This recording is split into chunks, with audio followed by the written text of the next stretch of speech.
To the balcony we go. Time to end off the day. I'm gonna pop myself a soda real quick. I haven't had soda in like a few days, I don't think, so this will actually be my first one in a while because at one point Bethany and I got like 36 of these each. And mostly because they were on sale, and I'm just trying to cut back on them because I went through those first two packs like butter, and yeah, I want to try to cut back on that a little bit because that's a lot of soda, and I've been trying to drink like iced tea and water and things to keep from doing that, but once in a while, especially just because they're fast, and it's a nice thing because caffeine will help put me to sleep, so that's a nice thing. But anyway, today's topic is, to be honest, I kind of did a lot of work today while watching movies, which was kind of an interesting thing. I mean, for those of you who don't know, Airplane is my favorite movie of all time, but up until today, I had actually never seen its sequel. And, dear Lord, Airplane 2, because it does have a direct sequel called Airplane 2, as I just mentioned. And I mean, Airplane 2 is terrible. I gotta be honest. It's supposed to be terrible, but it's terrible. It's terrible, but it's supposed to be bad.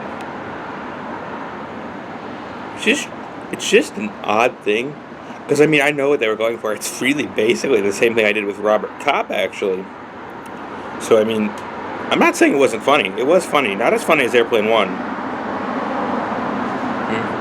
I mean, to be fair as well, the creative team who worked on that and like the Naked Gun series and whatever actually did not work on Airplane 2 because why would they? I mean, Airplane 2 just really exists, I think, because Paramount wanted a sequel. But I mean,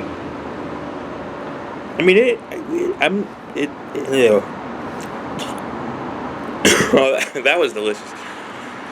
But I mean, Airplane 2 hit its mark. It did what it wanted to do, I think, is that it wanted to be bad. But because of that, it's not for everyone. So it's probably around the same league as people who've liked Robert Kopp. It's on Hulu, by the way, so if you have Hulu, you can go stream it if you so desire. But I mean, I enjoyed it. It was so terrible, but I think that's why I enjoyed it. I mean, and for the uninitiated, it's basically the plot of the original Airplane, but set on a space shuttle heading to the moon in the future. And that's the best way I can describe it. Airplane to the moon or something like that. I mean, that's really what it is. I mean, the most disappointing thing to me is that Leslie Nielsen isn't in it, which makes me sad, but you know, what are you going to do? He can't be in everything. I mean, Airplane 1 is still fantastic, and that doesn't change it. Because, I mean, Airplane also was kind of bad, but it was, like, supposed to be bad. Like, because it was a parody. But, like, Airplane 2 feels like a parody of a parody, and it's just a little bit too deep.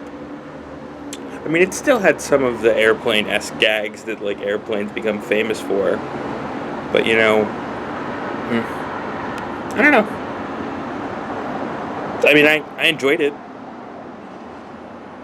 But it does not live up to Airplane 1. That's the gist I'm trying to get to, I think, because it just doesn't live up to Airplane number 1. And I mean, I wasn't expecting it to. There's a reason I had not seen it until today. But yeah, because I'm actually marathoned them both back to back, and I used them mostly as background content while I was doing other things. And I watched like half of the Naked Gun movie as well, the first Naked Gun movie, that is. But you know, whatever. It is what it is. Anyway, I'm off to bed eventually because I'm tired and it's been a long day. It's already after midnight now, actually, so I really should head to bed at some point soon. Probably be a good idea.